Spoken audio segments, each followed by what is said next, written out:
Muy bien. Comienza Juan presentándonos yo no sé al final si Juan es escéptico o es optimista o ve un montón de posibilidades o dice todo esto es, ¿cómo fue que dijo al comienzo? Como un montón de nubes, como de ideas, globitos. Bueno, ya exploraremos las ambigüedades de Juan. El panel es sobre transición energética y el rol de las CDS en la transición energética. Y la transición energética es muchas cosas para mucha gente muy distinta. La transición energética es un cambio en la manera que usamos energía en general, pero tiene unas transformaciones que espera uno que haya en la demanda. Entonces habla uno de eficiencia energética, de demandar otras formas de energético. Tiene unas transformaciones en la oferta, tanto en cómo producimos la energía que usamos como en producir otros tipos de energía con ciertas características nuevas, descarbonización en particular. Tiene unos elementos culturales, tiene además unos elementos que uno no sabe exactamente qué tan inherentes a ellas son de inclusión. Gente que no tiene acceso a la energía la tengo que traer, eso puede tener un elemento político. Yo no soy capaz de hacer una transición energética, no soy capaz de hacer inversiones si no primero logro incluir a la gente que tiene alguna forma de pobreza energética. Tiene una cantidad de elementos. Y cada persona que ve la transición energética le hace énfasis a uno u otro elemento. Y entonces parece que estuvieran hablando de cosas distintas. CONCE, que en el nombre dice Confederación de Distribuidores Minoristas de Combustibles y Energéticos, parece que ya va caminando claramente en la dirección de, en el aspecto de la cadena de distribución de energía, de todas las formas de energía, nosotros vamos caminos de diversificarnos, lo cual ya está yéndose por un caminito que es, nosotros estamos en la cadena de llevar energía, alguna forma de energía al consumidor, y tenemos que abrirnos a las distintas maneras que hay. Entonces uno siente que ya tienen ese interés particular. Juan, además de eso, les dice, no, tienen que dedicarse a vender de cuantas otras cosas que se pueden empaquetar con esto de vender energía. Eso fue lo que me pareció leer ahí. En ese mundo, el gobierno, este y el anterior, ya han indicado que una de las dimensiones importantes es cambiar la matriz de energía que consumimos. Y en el caso particular de los que estamos aquí sentados, nos importa que cambie la demanda de energía. ¿Qué tipos de energía estamos demandando?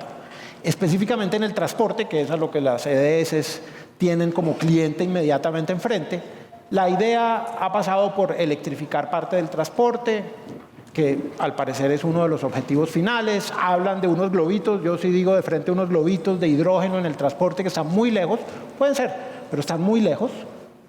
Y hablan también de unos combustibles de transición. Uno no sabe si eso es bueno que uno le digan combustible de transición. Si yo digo, esta es mi pareja de transición después de un divorcio, eso no es como tan chévere. Pero pues los llaman combustibles de transición. ¿Qué tan larga será esa transición? Puede ser, no sé, 40 años. Ok, una transición de 40 años, no sabemos. Y además, el negocio tradicional de las EDS es de combustibles líquidos, en donde el mensaje también es ambiguo. Y a veces dicen, esto hay que acabarlo, y otras veces dicen, pero vamos a estar con eso por lo menos hasta el 2050, 60, o algunos de los que estamos aquí sentados pensamos que más. En este mundo, entonces ahora, con esta introducción de por dónde viene esta historia, hay varios temas que hay que resolver. La pregunta que uno tiene como EDS es, bueno, ¿y yo en dónde estoy en ese dibujo? No me eche todo ese cuento de las grandes aspiraciones. ¿Dónde estoy yo parado? ¿Cuál es mi negocio en ese dibujo? Hay varias preguntas que hay que resolver en esta historia y francamente no las hemos resuelto. Entonces yo voy a proponer que empecemos con el tema de abastecimiento para calentar motores. Es un tema relativamente sencillo. Puede ser electricidad, puede ser que nos digan venda gas, puede ser que nos digan venda GLP o siga vendiendo combustibles líquidos. En electricidad, nuestra red y nuestra capacidad de generación de electricidad requiere crecer. En gas parece que no va a haber. En GLP tenemos problemas de importación. El productor nacional cada vez más dice no tengo suficiente. Y en combustibles líquidos también pareciera que estamos camino de dejar de ser autosuficientes y quedar expuestos a los precios internacionales. Entonces yo tiro la pregunta a los panelistas y pueden irse por el energético que les parezca más conocido. ¿Qué medidas piensan que serían necesarias para que los clientes de las CDS, cualquiera que sea el energético que venden las CDS, estén tranquilos de que ese energético va a existir? ¿Cómo garantizamos? ¿Qué habría que hacer para garantizar el abastecimiento de los energéticos necesarios? Empecemos, si quieren, con gas y GLP. Johanna, si quieren me dicen ustedes quién quiere hablar. Yo tengo aquí una propuesta, pero prefiero que se voluntarie. Johanna, Fernando, perfecto. Juan, y el señor de la CREC, que tiene cara de no me preguntar. Bueno, buenos días a todos. Muchas gracias por esta invitación. Cuando Cristian decía, vamos a arrancar con algo relativamente sencillo, como es el abastecimiento de gas. Yo creo que ese es un tema bastante complejo. Perdón, ¿me oyen ahí? Sí. Yo creo que ese es un tema complejo y que con el tiempo empieza a complejizarse más. Lo que estamos viendo en el mercado hoy en relación con gas natural es un riesgo de desabastecimiento importante. Eso que nosotros veíamos como por allá habrá un desabastecimiento, y desde el 2010 y en el 2011 con el decreto 2100 se empezaba a construir como una narrativa del pánico al desabastecimiento. Hoy cada día es más cercana. Y no solamente por el desabastecimiento con ocasión o derivado de la exploración y explotación de hidrocarburos, sino también por cosas que le pasan al mercado de manera, digamos, no súbita, pero que le pasan al mercado, como es lo que nos pasó hace unos meses en agosto en el Valle Inferior del Magdalena, en los campos que surten la mayoría de gas para la costa.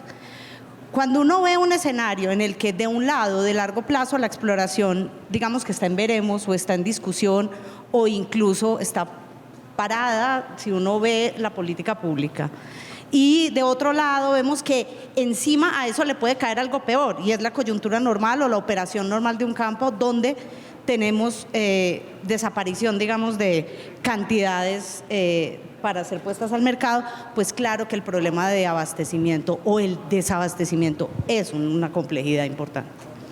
¿Y eso qué tiene que ver con nosotros? ¿Qué tiene que ver con las estaciones de servicio? Pues uno podría pensar, pues uno de los energéticos que tenemos, y pensando en cómo introducía Cristian en la discusión, es que las estaciones de servicio tienen que mirar y digamos que distribuyen no solamente combustibles líquidos. Nosotros tenemos gas natural vehicular, que además se le ha hecho toda una maroma para que sea, digamos, para que reciba unos incentivos desde la ley. Pensemos desde la ley 21, o digamos, mucho más grande con la ley 2128 del 21, si no estoy mal, o del 20, bueno. Entonces, en un contexto donde tenemos estaciones de servicio a quienes se les llama, o por lo menos demanda a la que se espera que crezca con unos incentivos legales, pero lo tenemos en un contexto donde el gas se vuelve un tema complejo en cuanto a la posibilidad de tenerlo, pues uno sí se pregunta si eso es realmente una complejidad. Ahora, es importante ver algo, y es que el GNV tiene una gran fortuna si se quiere ver en el marco, en el mundo legal, o en el mundo de los decretos, o en el mundo del desabastecimiento. Y es que el GNV hace parte de la demanda esencial, que por ejemplo cuando vimos ahora el desastre que ocurrió en el desabastecimiento en la costa, el GNV se vio protegido por ser precisamente demanda esencial. Ese tipo de protecciones, sumado a la necesidad de generar mayor demanda y de incentivar ese mercado, creo que nos pone en un escenario bien interesante a las estaciones de servicio. La pregunta es, ¿y uno cuando quiere generar mayor demanda, quiere dar incentivos para que tengamos mayor distribución de combustibles, de gas natural? ¿Qué pasa cuando no tenemos ese gas y nos tocaría mirar en mercados incluso de importación, donde el precio entonces ahí se vuelve otra historia? Bueno, y perdón, que acabo de pensar en algo peor, pues peor no, un poco, digamos, para meterle a esto, y es, no solamente tenemos una situación de posible desabastecimiento, pero el mismo mercado nos va mostrando unas dinámicas bien especiales que impactan directamente al GNV también, y son que con ocasión de estos desabastecimientos o de estos riesgos de que la demanda no se vea totalmente cubierta para el GNB, el mercado, y como lo acabamos de ver en el último proceso de comercialización de gas, salió con unos precios enormes. Entonces, el mercado mayorista de gas natural o el mercado primario está teniendo además unos precios nunca antes vistos, también dados por esa situación de mercado que estamos viviendo. Es un poco en relación con gas natural. Bueno, buenos días, muchas gracias por la invitación. Digamos que me gusta iniciar haciendo como un contexto general de cómo está el sector transporte en Colombia, cómo se comporta.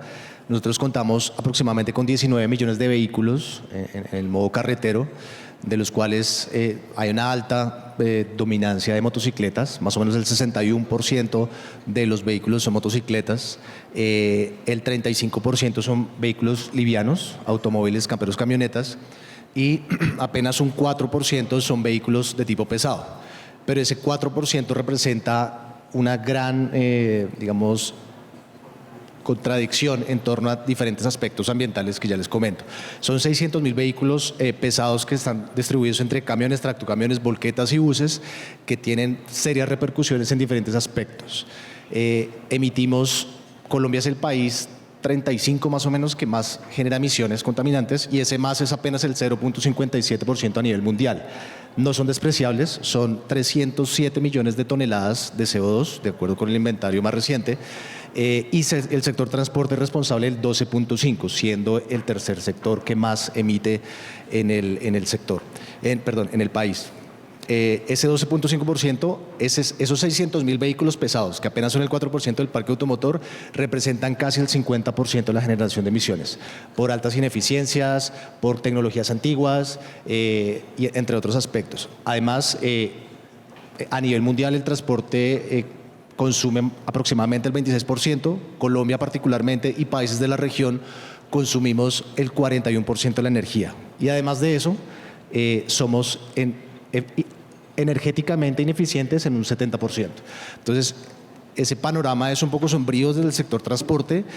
A partir de ahí, pues empezamos a ver cuál es nuestra hoja de ruta, cuál es nuestro panorama. Tenemos unas metas en el mediano y largo plazo. Tenemos 8 medidas en nuestras NDC que se presentaron ante la Comunidad Marco de Naciones Unidas por el Cambio Climático.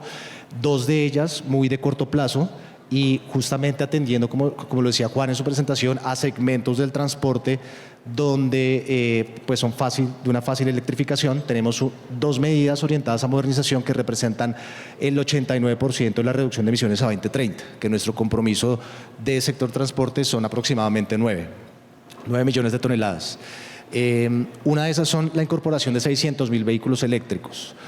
Otra de las medidas es la modernización del parque automotor de carga pesada, donde el gas es clave, donde también el transporte en sistemas en ciudades también es clave, y para eso, pues, como se decía, la ley 2128 impulsa y se generó una serie de incentivos que están muy orientados hacia esa transición energética en estos segmentos de difícil electrificación, especialmente en carga pesada, donde el siguiente paso será el hidrógeno, pero que aún, como tú decías al comienzo, falta mucho por recorrer. En este sentido, digamos que hemos venido trabajando desde el Gobierno Nacional a través de la Mesa Interinstitucional del Transporte Sostenible, con los Ministerios de Minas, Ambiente, Transporte, la Unidad de Planeación Minero-Energética y el Departamento Nacional de Planeación, en generar todos los incentivos, todos los mecanismos, las acciones que habiliten esa transición energética desde diferentes aspectos. Como decía, pues el gas es un elemento clave, especialmente en vehículos de difícil electrificación, pero también es clave en otros modos de transporte como es el fluvial. Hay algunas iniciativas de uso de gas en ciertas regiones del país donde es difícil obtener energía eléctrica. Digamos que no tiene sentido electrificar todo si en la región no se genera energía limpia. Por ejemplo, en el Amazonas, por sus bajos niveles de radiación, es compleja la obtención de energía eléctrica a partir de fuente no convencional de energía renovable, como es la solar. Digamos que es una gran oportunidad de usar auto-GLP, gas en general, en estas regiones para la movilización, siendo pues el modo fluvial uno de los o el único modo de transporte para ciertas regiones. Entonces, como bien lo dice el viceministro, hay que buscar no la fórmula perfecta, pero la más adecuada en función de las necesidades, las condiciones y la geografía de cada una de las regiones del país.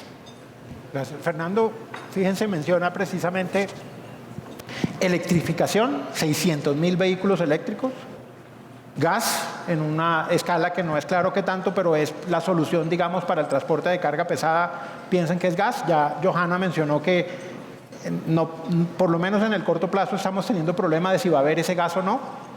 Y al final menciona el GLP como una opción para lugares en los cuales no puedo llegar con los tubos de gas natural y al GLP, digamos, con frecuencia lo relegan a zonas apartadas y uno cree que de pronto tiene ventajas también en otras zonas. Yo quisiera preguntarle a Juan y a José Fernando, ¿somos capaces de aguantar 600.000 vehículos eléctricos en la red de distribución? Supongamos que esto sucediera en los próximos 3 años, después vamos a discutir un poquito cuántos son 600.000 en el gran esquema de las cosas. ¿La red de distribución eléctrica es capaz de aguantar 600.000 carros, digamos, concentrados en zonas urbanas? Y de una vez, si quieren hablar, vamos a tener ese GLP. ¿Qué puede uno hacer también para tener el gas? Empecemos con Juan y dejamos a José Fernando de último en la historia.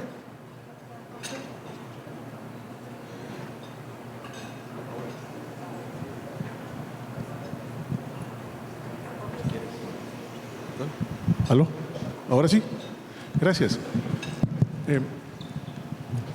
En los países en los cuales empieza a hacer un ramp-up del número de vehículos que entran por año, pues se tiene que establecer una regulación de ubicación, tiene que haber un plan de ajuste de redes, de transformadores y de una serie de adecuaciones de la red de distribución, etcétera, para que eso no cause problemas.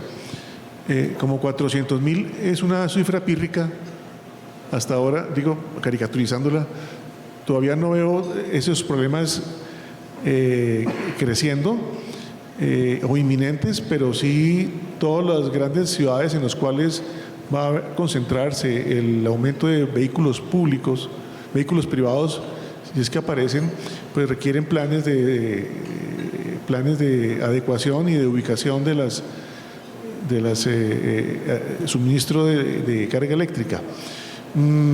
Yo no creo que el objetivo de la política pública sea que todo el transporte se electrifique, ¿no? Eso es difícil de lograr incluso en el largo plazo, pues porque el transporte interurbano pues de carga es difícil, es complejo, es costoso de electrificar. Técnicamente se puede, pero requiere una serie de logísticas, de cargas, de distancias, etcétera, que todavía no cierran fácilmente. El hidrógeno es todavía una posibilidad de nicho muy pequeña que posiblemente no alcance a despegar totalmente en el sector de transporte. Entonces, ¿qué pienso yo? Pienso que, resumiendo, que se requieren planes de adecuación de la red de distribución en esas 4 grandes ciudades. No es inminente y la carga individualizada es un problema más difícil porque puede haber arbitraje si uno establece tarifas diferenciales, ¿no? Entonces es un problema complejo de tratar de dar tarifas diferenciales a la carga eléctrica porque se puede usar para otros propósitos como ya sabemos en la historia de Colombia. Cada vez que uno da tarifas preferenciales terminan usándose para otras cosas. Entonces hay que ser muy cuidadosos en eso. Bien. Bueno, primero que todo, buenos días y muchas gracias a Conce por la invitación. Siempre es un gusto poder venir y participar en estas conversaciones.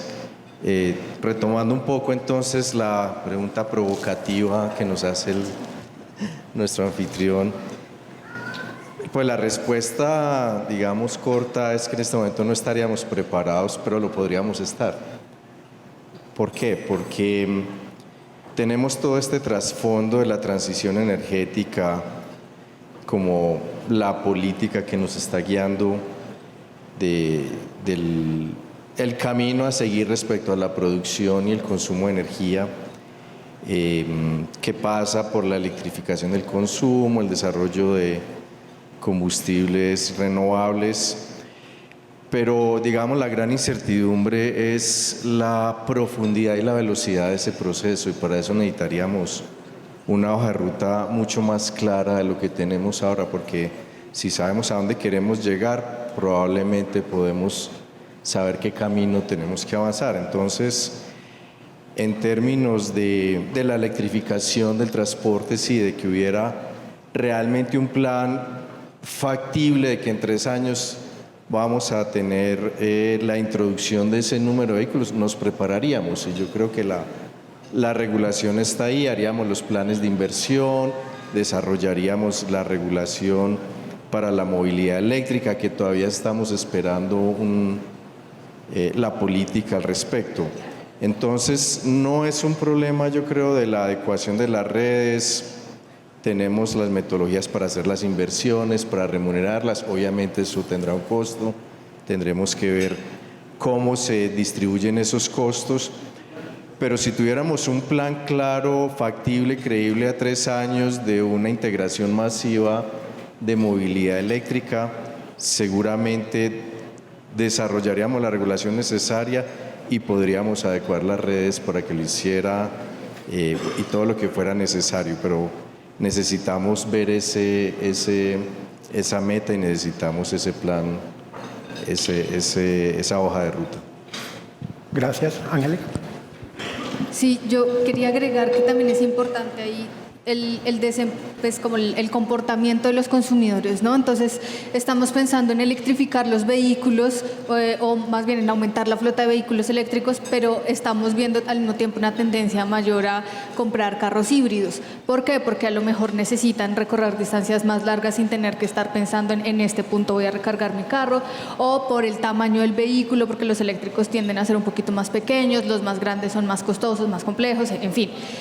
Con este incremento de los precios de la gasolina, que vimos un incremento de 31% en el primer semestre de este año versus 2022 de conversiones a gas natural vehicular. Esa también es una oportunidad que se tiene.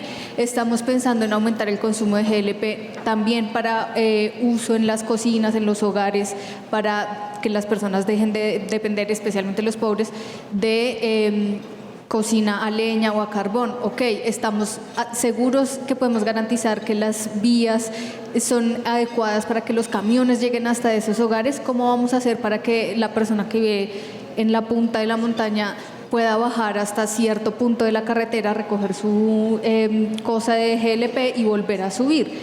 Todas esas cosas también son importantes, pues necesitan un plan súper claro. Esto es lo que... Estoy oyendo un resumen corto, sería decir que como la meta no es clara y el plan no es tan claro, por el momento no tenemos que preocuparnos por ser capaces de lograrla, y que sería bueno tenerla clara, pero que estamos listos para implementar las medidas cuando toque. Y yo creo que Angélica pone un punto que además me permite cambiar de tercio y saltarme el orden que tenía yo pensado aquí, y es pasar a los incentivos que se le ponen a la demanda. Que es un tema bien controversial. Cuando uno ve hoy en día el mapa de los energéticos, entonces uno tiene subsidios a la gasolina y al diésel en el FEPEC, que ahí se están desmontando de manera simétrica. Tenemos una cantidad de impuestos a la gasolina y al diésel también a nivel local. Tenemos subsidios al gas, a la red de gas en general. En algunos casos hay subsidios para el uso de GLP, pero viene la pregunta de si queremos también subsidiar el GLP. Tenemos exenciones tributarias y arancelarias para el que quiere poner carros eléctricos o una cantidad de cosas de generación eléctrica verde, digamos.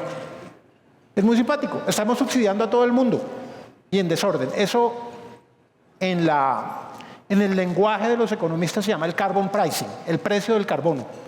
Y lo que tenemos es una política de precio de carbono supremamente compleja. Entonces ahí quisiera, porque lo que nos dice Angélica es, los consumidores tienen que percibir de alguna manera y sentir el incentivo a cambiar cuál es el energético que usan. Entonces, yo sí quisiera hacer una serie de preguntas y voy a empezar tal vez por la más complicada, y es, Parece incoherente tener semejante nivel de subsidios de combustibles líquidos, al mismo tiempo que uno está diciéndole a todo el mundo que debe moverse hacia otros tipos de energéticos. Y yo añadiría una cosa para ponerle el ingrediente adicional al Ministerio de Transporte. Manejar un vehículo viejo hoy en Colombia es mucho más barato en términos de impuestos que manejar un vehículo nuevo. Vendemos 400.000 carros al año en Colombia de un parque automotor de 17 millones, 19 creo que acaba de decir David que tenemos. Nunca vamos a cambiar ese parque automotor. 600.000 vehículos eléctricos, dijo Juan. ¿Cómo fue que dijo? ¿Pírrico? Pírrico, con esdrújula y todo. Entonces, una pregunta, y empecemos por Fernando. ¿Cómo hacemos para ordenar esto? ¿Cómo le generamos a los consumidores un incentivo claro de para acá quiero que te muevas? Hola. Bueno, digamos que iniciando ahí con este tema, el Plan Nacional de Desarrollo en el artículo 153 crea el Fondo de Ascenso Tecnológico y empezando por, digamos, ese segmento, esos 600.000 vehículos que me representan vehículos pesados, pero adicional tomando parte de los vehículos livianos que prestan servicio público, que son taxis. En este Fondo de Ascenso Tecnológico se está orientado, digamos, en lo posible, y habla así puntualmente del Plan Nacional de Desarrollo, preferiblemente cero emisiones. Sin embargo, entendemos que nuevamente hay unos segmentos difíciles de electrificar y que es necesario el uso de otros energéticos como el gas, el GLP, entre otros, el gas natural. Entonces, digamos que a partir de este artículo empezamos por este segmento que crea las mayores externalidades negativas debido a su operación, y estamos estructurando el fondo para digamos, apoyar a los transportadores, dándoles un incentivo económico a partir de diferentes fuentes que estamos identificando, algunas de los impuestos ya creados, cómo podemos captar o digamos, orientar recursos hacia el Fondo de Ascenso Tecnológico para entregar por lo menos ese delta entre un vehículo eléctrico, un vehículo a gas y el vehículo tradicional que es diésel o gasolina. Entonces, por un lado, pues se le da el incentivo económico al transportador. Por otro lado, pues también venimos trabajando con Banca Multilateral, viendo cómo podemos apoyarlos con el tema de financiación blanda, con tasas a mucho más tiempo de la banca comercial, con mucho menos interés, pero justamente a esos transportadores que no tienen, digamos, las condiciones, como se dice normalmente, no son bancarizables, para apoyarlos en la modernización de esta flota automotor, que son justamente donde más, si yo no tengo cómo comprar mi vehículo, no tengo una vida crediticia, pues sencillamente sigo con mi vehículo antiguo. Entonces, estamos orientando el fondo hacia esos segmentos del transporte donde vemos que se puede tener una gran oportunidad de reducción de emisiones, donde vemos que socialmente también hay un impacto que puede ser muy positivo, pero también desde diferentes entidades venimos también mejorando los incentivos que tienen los vehículos o la tecnología per se. Hoy en día los vehículos a gas y los vehículos eléctricos están muy a la par en cuanto a incentivos, de diferente magnitud, pero aplican todos. Temas de aranceles, IVA, programa de uso racional y eficiente de energía del PROURE, de la UBME, temas de SOAT, descuento de SOAT, impuesto máximo vehicular del 1%, descuento de tecnomecánica.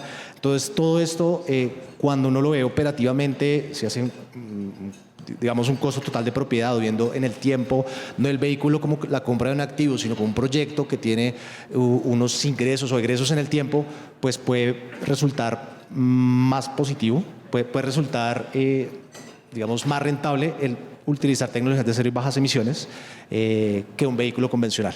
También aclarar que pues, Colombia incursionó desde el año pasado en uno de los mejores estándares, bueno, el nivel máximo de estándar de emisión para vehículos diésel. Entonces, digamos que hay un salto importante. Tenemos Euro 6 y estamos por encima de varios países de la región. Estamos en Euro 4 en vehículos a gasolina. Entonces, digamos que son consideraciones muy importantes que se orientan hacia la modernización del parque automotor y el ascenso tecnológico del mismo. Juan. Sí. Siendo optimistas, uno podría asumir una eficacia del 100% de una política de financiación de nuevos vehículos eléctricos, ¿no?, para alcanzar esa meta, pero es menos convincente la posibilidad de remoción, de chatarrización de los vehículos que sacamos, que se reemplazarían. Y los compromisos de Colombia no son solamente el de electrificar la flota o reducir las emisiones en el margen, sino en total. Entonces, si un vehículo que entra no reemplaza y saca por vida, para siempre chatarriza lo que reemplazó, pues solamente estamos frenando, pero no estamos reduciendo. Y el compromiso de Colombia es posiblemente disparatado, ¿no? De reducir 50% hasta 2030, eso no tiene mucho asidero en la realidad. Y el transporte es individualmente como sector explica una proporción importante de los gases de efecto invernadero y equivalente después de la agricultura, ganadería y forestal. Es como, si no me equivoco, y ustedes me van a corregir, el 11% de todo, ¿no? Entonces, si simplemente lo paramos, no vamos a lograr quebrar la tendencia de crecimiento de las emisiones, sino pararlas. Entonces hay un compromiso que el fondeo de la chatarrización es importante, ¿no? Sí.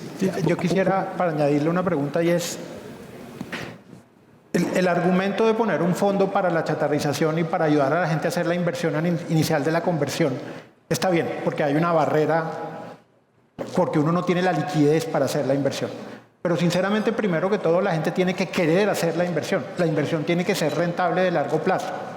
Y en este momento, la verdad es que no es rentable hacer el recambio del parque automotor, en todo caso no por electrificación, porque la gasolina sigue siendo muy barata. ¿Cómo esperan, digamos, vender eso? Máxime cuando gas no es claro que vaya a haber electricidad. Tendremos la red cuando haya un plan, pero por el momento ya mismo no la tenemos. GLP no es claro que haya. Bueno, digamos que se me pasó comentar que el Fondo de Ascenso Tecnológico tiene una vocación de chatarrización. Es decir, se espera, como está el Fondo de Carga Pesada, que no hay ninguna otra opción para postularse al programa que yo camionero reciba un reconocimiento económico sin que yo saque mi vehículo en operación. Sí o sí tiene que chatarrizarse. Ya veré si recibo sencillamente el valor del reconocimiento económico y me dedico a otra cosa. Entrego mi camión antiguo y bueno, el fondo está orientado a vehículos de carga pesada con vocación de largos trayectos, de 10.5 toneladas en adelante, de capacidad de carga, y no hay una opción que me den reconocimiento económico si yo no entrego mi camión antiguo y es chatarrizado. Entonces, en este sentido, pues partiendo de las experiencias aprendidas del Fondo de Modernización de Carga Pesada, estamos estructurando el de carga liviana, el de taxis y el de buses, donde digamos que algo habilitante es que se tenga que desintegrar el vehículo. Entonces, digamos que creemos que es un terreno que podemos ganar ahí en cuanto a nuestra meta de descarbonización. Lo otro es que sí tenemos, bueno, ustedes saben más, aproximadamente 6.000 estaciones de servicio que ofrecen energéticos, combustibles líquidos. Creo que apenas 600 estaciones de gas natural activas y, si mal no estoy, 120 estaciones de recarga de energía eléctrica. Hay un reto muy importante, muy importante, y es cómo voy a comprar yo un vehículo eléctrico si no tengo dónde cargarlo. Esas 120 son de carga pública. Obviamente el Ministerio de Energía, desafortunadamente no está en el panel, está mapeando a través de una consultoría pues cómo está la infraestructura de repostaje energético de energía eléctrica en carga domiciliaria. Pero en el servicio público de recarga apenas hay 120 estaciones, entonces hay un reto gigante ahí por lograr esta electrificación, incluso la gasificación. Muchos de los transportadores llegan al Ministerio de Transporte: yo quisiera modernizarme por un vehículo a gas, pero para donde yo transporto mi carga no encuentro estaciones de servicio. ¿Qué hago? Pues irme por un vehículo diésel, que nuevamente es Euro 6, es limpio, pero digamos que el ascenso tecnológico, pues, ¿dónde queda? Entonces sí es importante también trabajar con el sector privado para hacer el despliegue adecuado de la infraestructura de repostaje para lograr esta transición energética. Johanna, creo que tiene. Sí, estaba que me hablaba, no mentiras. Es que te oía y me parece muy interesante esto de, por ejemplo, la historia de la persona que quiere cargar su camión con gas, pero entonces no encuentra en su trayecto. Lo mismo le pasa a nosotros cuando intentamos usar los carros eléctricos y nos vamos de Bogotá a Pereira y en Ibagué toca parar 1000 horas porque tampoco carga. Entonces, esto nos pone en una discusión que parece sencilla y es, no, pues, entonces transitaremos en esta transición energética hacia una penetración mucho mayor de energía eléctrica y de gas natural. Y como decía ahora, tenemos incentivos en gas natural y tenemos incentivos en energía y como decía Cristian, tenemos incentivos que pueden traducirse en subsidios o no en auto-GLP. El tema está en cuál es la velocidad que vamos a tener en esa penetración, en si esos retos que tú dices, tenemos unos grandes retos, yo creo que son unos desafíos mayores. O sea, esto de pensar en que en muy corto tiempo lograremos hacer o una sustitución, una renovación o incluso hacer que la gente en adelante se cambie de tecnologías para sus vehículos es un tema. Hablando solo de vehículos, ni hablemos de la sustitución de generación eléctrica con cosas distintas al diésel, gas, etcétera. Si uno considera la disminución, por ejemplo, pero además llevada no solamente por el tema del abastecimiento de combustibles, la disponibilidad sí o no del gas o de otros energéticos, pensemos también que esto todo está inmerso en una gran historia mayor que es la de la situación económica colombiana actual, que no solamente es el aumento de los precios de los combustibles, sino uno ve lo que está ocurriendo y tenemos una disminución de matrículas de carros de más del 31% en comparación con el año pasado, donde ahí si uno ve lo que está ocurriendo con la adquisición de carros híbridos, enchufables, eléctricos totales, solo del 2%. Entonces el mundo de los combustibles líquidos va a permanecer durante mucho tiempo. Y si consideramos esa realidad y que tenemos un dado donde la penetración de los combustibles es tan alta, pues, o la penetración no, la estabilidad de ese mercado de combustibles es tan alta de cara a la movilidad, por ejemplo, sí creo que hay retos muy, muy grandes.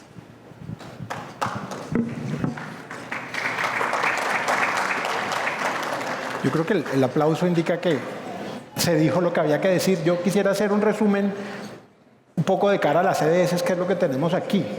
Y es lo que estamos oyendo es, además del retorno, lo que estamos oyendo es que no hay un plan todavía lo suficientemente claro, que realmente los incentivos, el carbon pricing no está dado para que haya una migración masiva a estas nuevas tecnologías, de manera que en el negocio en que estamos con combustibles líquidos todavía hay vida un buen rato, pero que efectivamente hay una intención, y aquí voy a ser un poco irónico tal vez y decir, en este momento todavía estamos apoyados en que si la gente pasa a un medio de transporte verde es principalmente porque tiene verde el corazón, no necesariamente porque los económicos den. O porque tenga verde el bolsillo, me dice Johan. Y eso no es un incentivo de alta potencia. Cuando quiera convertirse, ahí habrá un fondo para ayudarlo a cambiar y hacer su inversión, pero cuando quiera y cuando le resulte negocio, que todavía no es. Habiendo dicho eso, somos capaces de hacer esa transición cuando haya un plan claro, y de cara a las CDS, yo sí creo que tienen que estar listos a diversificar su portafolio de oferta, porque si no los deja el bus. Pero no es una situación, digamos, que ya el bus esté arrancando y nos vaya a dejar colgados. Con eso voy a cambiar de tercio, porque ya nos dijeron que el largo plazo todavía es largo y no está ahí. Entonces vamos a mirar un poquito más al corto plazo. Y en el corto plazo, este es un cambio de tercio bien brusco. En el corto plazo, lo que estamos viendo en el sector es una situación en que los mayoristas están entrando a participar más integrados y mezclarse con los minoristas con estaciones a título propio. Uno se pregunta, con todas estas intenciones y ahora con la Comisión de Regulación que está cambiando la manera de remunerar la cadena, esa concentración ¿les preocupa? ¿No les preocupa? ¿Cuál es el impacto para el abastecimiento? Inmediatamente en combustibles líquidos, pero eventualmente en la red de distribución, la capilaridad fue que la llamó Juan, la capilaridad que necesitamos en el país para que los energéticos lleguen a todas partes. Entonces vamos a mirar un poquito, vamos a hablar más bien un poquito de cómo vamos a organizar esta cadena en el corto plazo y a ver qué preocupaciones hay. Entonces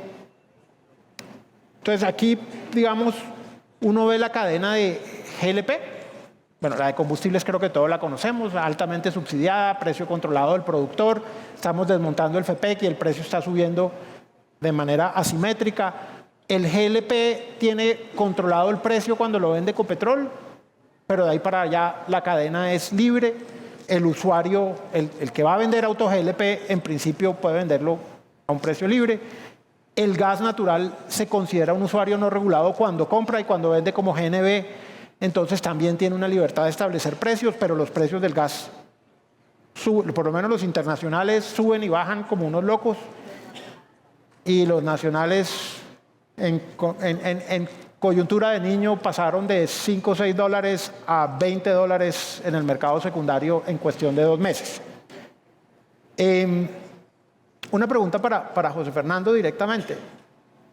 ¿Cómo se imaginan el usuario eléctrico que va a vender energía en un punto de carga? ¿Qué estamos pensando que vaya a ir? Cuando yo compro electricidad para venderla en un punto de carga público, ¿cómo se lo imaginan? Y yo creo que de pronto el Ministerio de Transporte, Fernando, también tiene algo que contar. Bueno, hola. Digamos que es el reto que tenemos, cómo podemos trabajar también con el Ministerio de Minas, e insisto, desafortunadamente pues no está aquí, pero podemos, digamos, trabajar en generar inicialmente toda la infraestructura de repostaje, el despliegue de infraestructura para llegar a esa meta de electrificar los 600.000 vehículos eléctricos. Para ello, pues, los trabajos iniciales que estamos haciendo es viendo cómo podemos crear el ecosistema entre diferentes actores de la cadena de energética, como son comercializadores de combustibles líquidos, empresas que vendan los vehículos eléctricos, bancos comerciales, bancos de segundo piso y demás. Primero crear ese entorno. Ahí creo que se le da garantía y confiabilidad al usuario final de, oiga, efectivamente tenemos la infraestructura de repostaje, el problema huevo-gallina, creería yo personalmente que la infraestructura de repostaje debería ser lo primero. Yo personalmente, si quisiera comprar un vehículo eléctrico, no lo hago, tengo que cambiar mis condiciones de mi acometida en mi casa, o tengo que ir a una estación de servicio pública que hoy en día, pues, además, las que hay, por ejemplo, aquí en Bogotá, de una estación de recarga con 20 conectores sirven apenas 5. Entonces, dar esa confiabilidad, esa garantía, quitar ese estrés de carga que tendría una persona que tiene un vehículo eléctrico, creo que podremos iniciar por ahí. De ahí en adelante, pues podemos ver el tema cómo darle la confiabilidad de una estabilidad en sus tarifas, pero creo que inicialmente deberíamos trabajar, y lo que venimos haciendo con el Ministerio de Energía y en la Mesa de Transporte Sostenible es garantizar en la mejor medida de lo posible esa disponibilidad energética para el usuario final. Sí. Yo quisiera enfatizar que esa disponibilidad energética depende de que algún privado se meta la mano al bolsillo y se meta en el negocio de poner electrolineras. Entonces, digamos, en gas natural es un usuario no regulado y tenemos 600 estaciones de servicio que venden gas. El de la electrolinera tiene un problema, se va a competir con que la gente puede cargar en la casa. ¿Cómo se imagina la comisión que uno podría regular a ese señor? Bueno, yo creo que hay que partir de ahí, es tratar o pensar que todo se tiene que regular, ¿no? Ya de pronto se había mencionado antes el riesgo de un exceso de regulación. Y la verdad, desde la comisión es muy claro que se regula cuando es indispensable, pero de resto deberíamos darle la oportunidad que se desarrollen los sectores y los mercados. Y tenemos ya la categoría de usuarios no regulados, ya tenemos la posibilidad de que alguien que necesita electricidad para cualquier tipo de aplicación, ¿cierto? Para consumo o para cargar baterías, lo que quiera hacer, tiene la posibilidad de negociar con uno de los muchos comercializadores que hay en el país obviamente las condiciones y precios que consideren más adecuados. Obviamente hay unos costos de transporte de las redes que hay que pagar, que están regulados, pero en principio sí se necesitan definir unas reglas técnicas, unas reglas de medición y de facturación, pero yo creo que más bien el riesgo es que haya un exceso de regulación, tratar de que haya que desarrollar una regulación supremamente detallada para algo que tal vez no lo necesita, ¿sí? Desde ese punto de vista, inclusive con las reglas que hay ahora, uno pensaría que puede darse y habría que ver si, digamos, como decía, más bien algunos detalles técnicos y más bien algunos detalles de la relación comercial, pero en principio un usuario no regulado, una estación de servicio, una electrolinera, pues sería un usuario no regulado bajo las reglas que existen hoy en el mercado eléctrico. No sé, Angélica. Yo les tengo un reto adicional. Y es la oferta de energía eléctrica. Si ya nos estamos viendo justos y hay varios proyectos que están retrasados en entrada en operación y en inicio de obras, básicamente, hay un plan para destrabar eso, hay un plan de nuevas subastas de energía para lograr que esas electrolineras tengan la oferta de energía que requieren para poder poner sus puestos o incluso para que los hogares tengan en su casa la energía suficiente para enchufar sin que sea a unos costos altísimos. Sí, no, los instrumentos y voy a tratar de responder un poco las inquietudes. Los instrumentos existen, hay que articularlos. Entonces, porque hay varios retos. Entonces, si ya tenemos una perspectiva clara de esa demanda y esa demanda, digamos, la introducimos en todo nuestro sistema de planeación, tenemos un mecanismo como el cargo por confiabilidad que busca asegurar que se pueda abastecer esa demanda hacia el futuro con los mecanismos que existen, con las subastas de expansión o las asignaciones a plantas existentes. Bueno, hay una reglamentación muy detallada que empezaría a utilizarse, ¿cierto? Si ya se identifica esa demanda que hay que cubrir, ya se empezaría a asignar.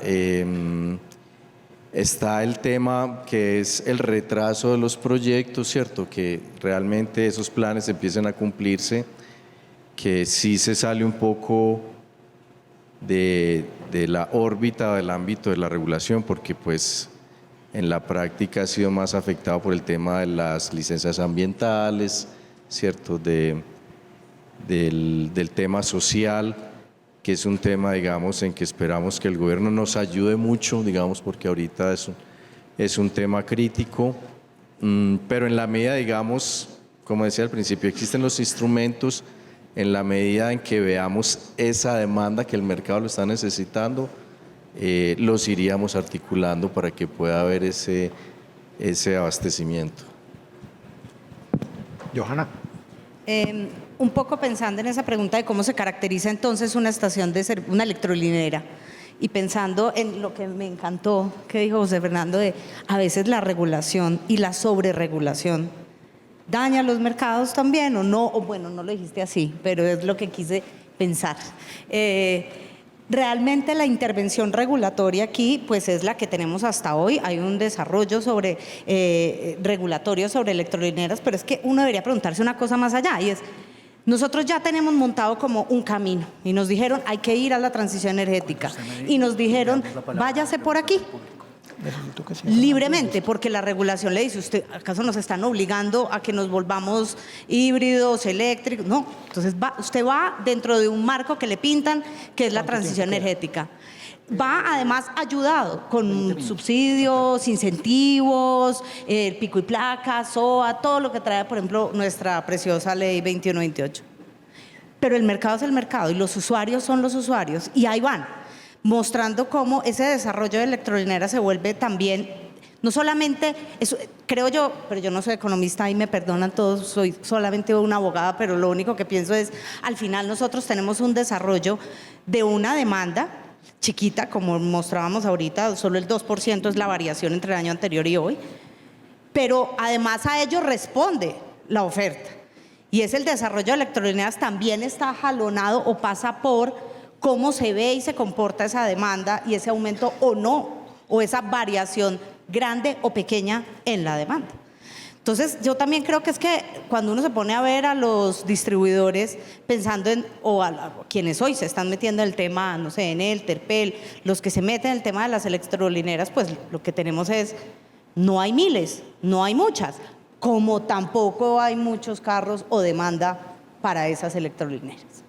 Entonces, yo sí creo, como decía Cristian, las estaciones de servicio hoy tienen que entrar en el mundo de diversificar y por supuesto tienen que abrir nuevos servicios y nuevos combustibles y nuevos energéticos, pero no se puede dejar de lado que eso también en un mundo libre de regulación se jalona por el mercado y por la demanda y por la intención del consumidor de hacer una sustitución en esos vehículos. Entonces, pareciera que hay como una voluntad de que esto pase, pero las medidas o lo que dice el regulador, o lo que dice Johanna son, pero es el mercado el que tiene que jalonarlo y no sobreregule cuando no hay necesidad de meter la cucharada, lo cual permite ir entonces en este momento, ya no pensando en los energéticos más verdes y en los cambios de la transición, sino lo que hoy se distribuye en la cadena, que es diésel, gasolina, los otros combustibles líquidos. Estamos en el proceso de, como decía, hay una integración vertical que están dando, hay una regulación al respecto. La Comisión sacó hace un año o dos alguna regulación sobre el tipo de contratación que se debe dar en la cadena. ¿Qué deberíamos esperar, digamos, dado este mensaje de que uno debe dejar andar al mercado funcionar? Bueno, ya llegamos al mundo de hoy, que creo que estaban esperando muchos en la audiencia. Entonces, bueno, como saben, la CREG ha abordado la regulación de combustibles líquidos por delegación, no hacía parte de su competencia legal, lo ha abordado como servicio público, no servicio público domiciliario, sino servicio público. Y lo hemos hecho con toda responsabilidad y con todo el entusiasmo de aplicar la regulación económica a un sector tan importante y de tanto impacto en el ámbito, digamos, donde la delegación nos ha dado el mandato, que es básicamente la distribución mayorista y minorista. Entonces, no lo hacemos de manera muy diferente a como lo hacemos con otros sectores con sus particularidades. Entonces, ¿nos importa la concentración? Claro que nos importa muchísimo, nos importa tanto que lo primero que hacemos es definir entonces dónde puede haber competencia y dónde no hay competencia, o dónde hay y dónde no hay, y establecemos entonces un régimen de precios acorde con esa característica. Cuando hay competencia, hay libertad de precios. Donde vemos que no hay competencia, establecemos entonces un control de precios. En eso estamos. Esas son las propuestas que hemos hecho.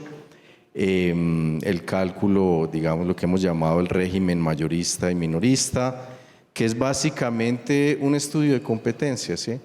Un estudio de mercado, de las características de la actividad, precisamente para eso, dónde hay espacio para la competencia, dónde los precios pueden reflejar costos eficientes a través de la interacción entre la oferta y la demanda, y donde por concentración, por dominancia, hay un riesgo de extracción de renta que puede afectar a los consumidores y por tanto se justifica un control de precio, y ahí empezamos a usar toda la batería entonces que tenemos para la definición de precios. Nosotros, y recojo algunas de las preocupaciones que hizo David, por ejemplo, en la introducción, aplicamos una regulación por incentivos para la definición de los precios máximos. No pretendemos reflejar exactamente los costos de todas las estaciones de servicio, sería imposible. ni creo que sería tampoco lo deseable. No tenemos una regulación por costo del servicio, tenemos una regulación por costos eficientes del servicio, que lo que busca es establecer un precio máximo que refleje los costos eficientes de prestar el servicio y que en la medida en que las empresas reflejen o no en sus operaciones o se acerquen a esos costos eficientes, pues van a tener mejores resultados. ¿Hay alguna discusión entonces si deberíamos tener un margen de comercialización único, regional o más particular? No podemos definir un margen de comercialización para cada estación de servicio, no sería lo ideal tampoco.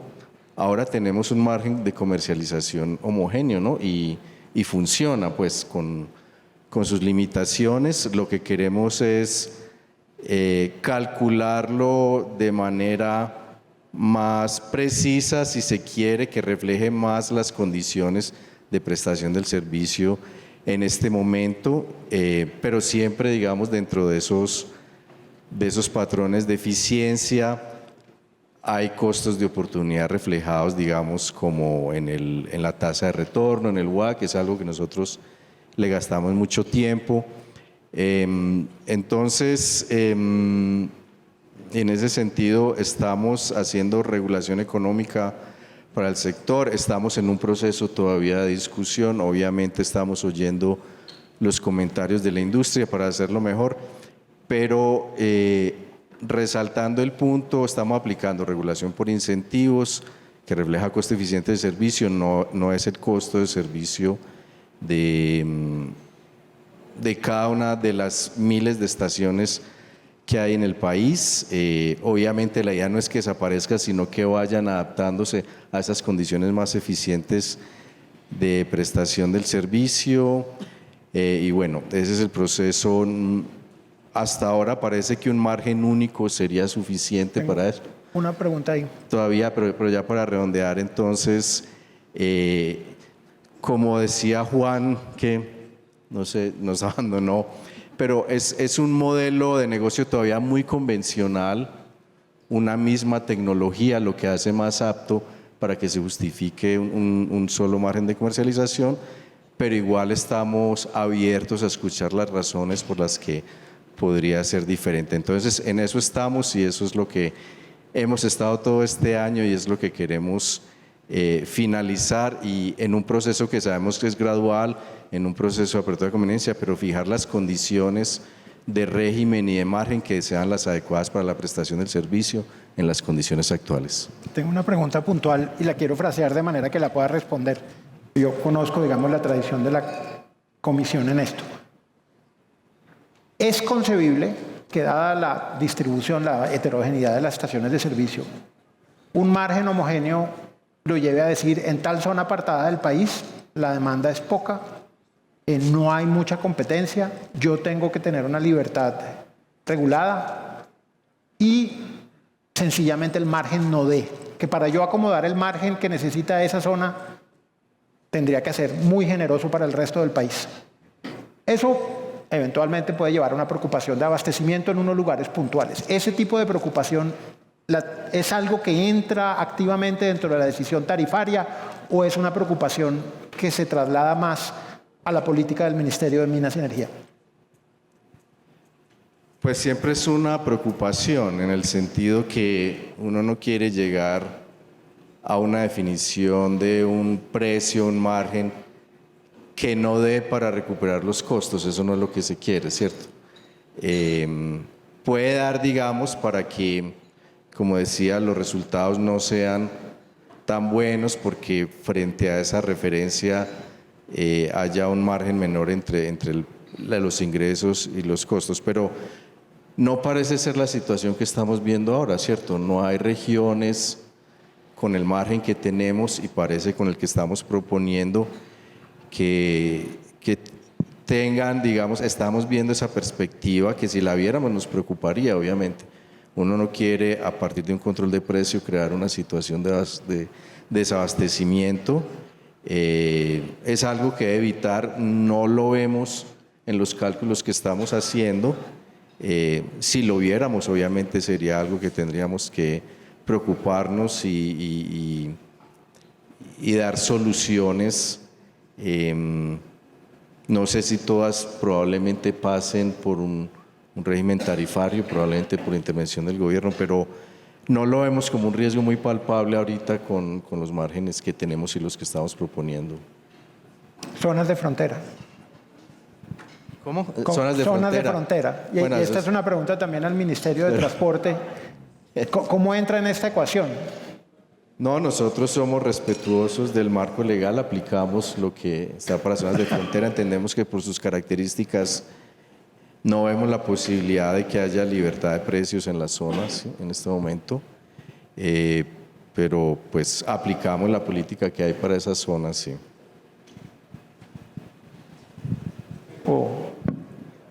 No sé si alguien más tiene una pregunta en zonas de frontera o algo que quiera comentar. No. Esa es la versión diplomática de la comisión. Yo quisiera, sí, es mejor no meterse en ese lío. Al final voy a hacerle una pregunta muy puntual a ustedes, pero quisiera oír preguntas del público. Si tienen preguntas que le quieren hacer a cualquier panelista, les agradezco que se identifiquen y si es para un panelista específico, digan, Johanna. Sí, tranquilo, estés en su puesto, nosotros le alcanzamos el micrófono. Adelante, doctor Rodrigo, con su pregunta. ¿Y a quién se la dirige, por favor? Prendemos los micrófonos, por favor.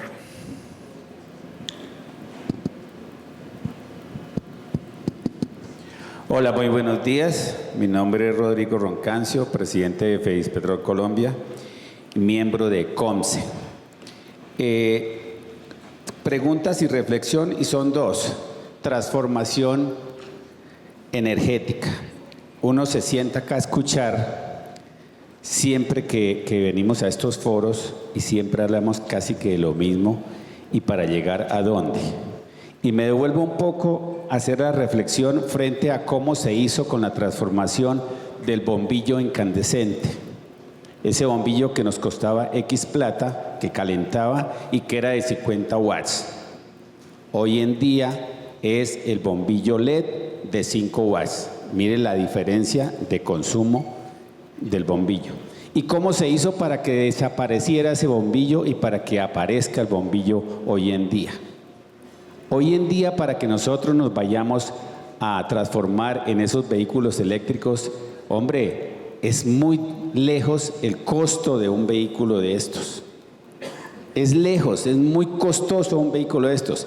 Imaginemos nosotros en el campo, donde nosotros tenemos estaciones de servicio, y la gente nos dice, ¿qué voy a hacer con mi campero que se mueve a gasolina, ni siquiera diésel? ¿Cómo voy a hacer para cargar mi campero que tiene X fuerza para moverse en estos terrenos, si tampoco vamos a tener dónde cargar esas baterías? Entonces es para que le echemos cabeza. Dos, ver desde el gobierno, desde el Estado y a través de la CREP, cómo se haría más adelante para regular, para que nosotros que tenemos estaciones de servicio, cómo fuera ese negocio rentable, a qué costo nos van a dar un kilovatio a los dueños de las electrolineras y a cómo lo vamos a vender nosotros, al público. Ir viendo esto, porque ahorita lo estamos haciendo casi que empíricamente y nosotros sencillamente conectamos la electrolinera y empezamos a vender, pero mire que la diferencia del negocio está desigual, no nos funciona. Dos, era eso. Tres, las estaciones de servicio casi que vamos a quedar por fuera del negocio. Las estaciones de servicio nuestras son pequeñas. La pista donde nosotros cargamos nuestros vehículos hoy en día con gasolina o con diésel son pequeñas. Y nosotros queremos que el vehículo tanquee en 5 minutos y salga porque necesitamos tanquear el otro. Pero para recargar una batería se demoran horas y no tenemos el espacio porque está ocupado con o lavado, cambio de aceite, droguería o qué sé yo. Pero no hay el espacio donde parquearlo para nosotros poder entrar en el negocio de las electrolineras. Entonces, para que la CREP de pronto nos vaya ayudando a nosotros los dueños de estaciones de servicio por ese lado. El gas, ojalá nosotros pudiéramos en el altiplano cundiboyacense volver a tener gas porque nuestras estaciones de servicio que teníamos no nos funcionaron. Invertimos un dinero grande en armar una estación de servicio y otro dinero bien grande para desarmarlas. Ojalá los mayoristas del gas dijeran, oiga, yo quiero ser ese negocio transversal y ser mayorista y ser minorista, y nosotros como estaciones de servicio decirles, oiga, déjenos a nosotros de ese ponqué las boronitas, que de pronto nosotros nos va a hacer más rentable las boronas y no la inversión tan grande de armar una estación de servicio a gas, más todos los trámites que hay que hacer para armarla, para que las ventas no son las que uno espera. Era eso, muchas gracias. Sonido. Gracias, don Rodrigo, muy amable. ¿Y alguna intervención o preguntas de una vez? Luis Honorio, por favor, lo más breve posible porque nos apura el tiempo, por favor.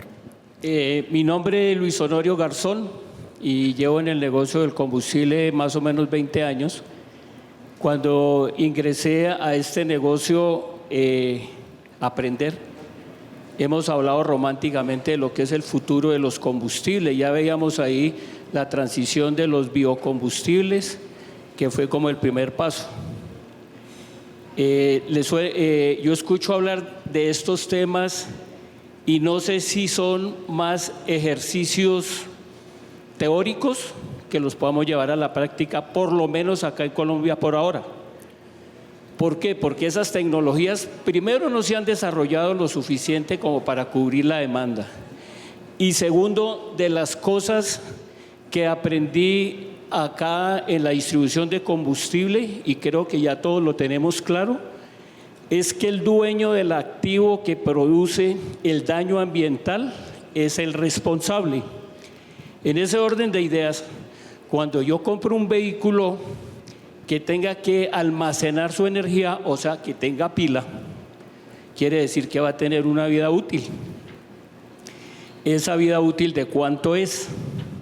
¿Y cuánto me vale reemplazarla? Digamos que si fuera como hacíamos antiguamente con lo de las llantas, cambiarlas y dejarlas ahí en el basurero o botarlas en el camino, estaría solucionado a manera de nosotros. La pregunta es, ¿tienen ustedes el cálculo de quién va a hacer esa disposición final, como se llama ambientalmente? ¿Tienen la tecnología para hacer ese proceso? ¿Y cuánto vale?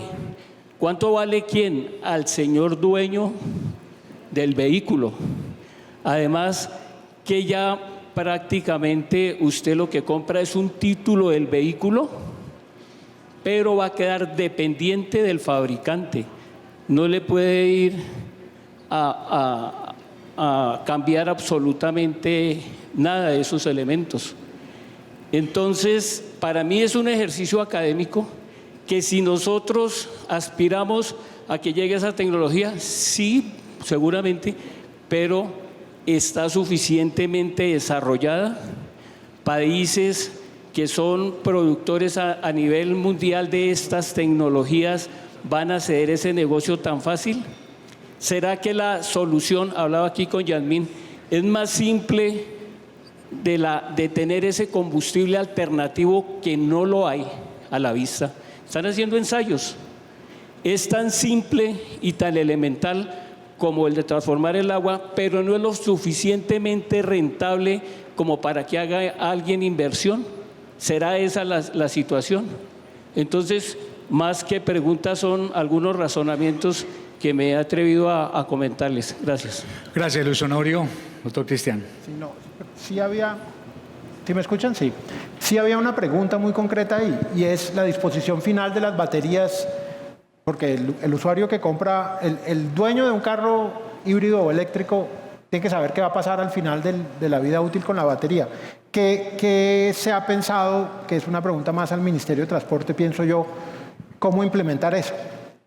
Bueno, aclarar que es responsabilidad del Ministerio de Ambiente. El Ministerio de Ambiente, igual, como indicado en la Mesa de Transporte Sostenible, venimos trabajando todos estos temas de disposición de segundo uso de la batería y la disposición final. Se viene avanzando con ciertos lineamientos, pero aún no los tenemos. Efectivamente, no sé si en algún país del mundo, creo que no se ha cerrado el ciclo de vida de alguna flota vehicular de baterías. Sin embargo, pues en Colombia venimos trabajando pues para saber qué vamos a hacer efectivamente con su segundo uso y con su disposición final. Con respecto al tema de pues, cuánto vale, efectivamente, de los componentes del vehículo, la batería es tal vez el más costoso. Dependiendo, mucha bibliografía habla entre el 40 y el 50% del costo del vehículo, y digamos que paralelamente a nuestro Fondo de Ascenso Tecnológico, nuestros programas, venimos trabajando en un tema de, como lo presentaba Juan al inicio, en un tema de baterías as a service, de cómo podemos dar en dos puntos claves que son básicamente habilitadores de la masificación de vehículos eléctricos, que por un lado es el CAPEX del vehículo, la inversión inicial que tiene que hacer un transportador o una persona que quiera adquirir un vehículo, y segundo, el tiempo de recarga. Pensándolo, por ejemplo, en taxis, bueno, para un uso particular, yo llego a mi casa en la noche, lo dejo cargando y está bien. Para un taxista no puede darse ese lujo, para un transportador de carga liviana tampoco. En ese sentido, pues vemos oportunidades de leasing de baterías, renting de baterías que pueden, por un lado, abaratar. Nuevamente, el dueño de la batería podría ser el comercializador del vehículo, la empresa que suministra energía, un banco, y yo como transportador asumo el costo del vehículo sin la batería.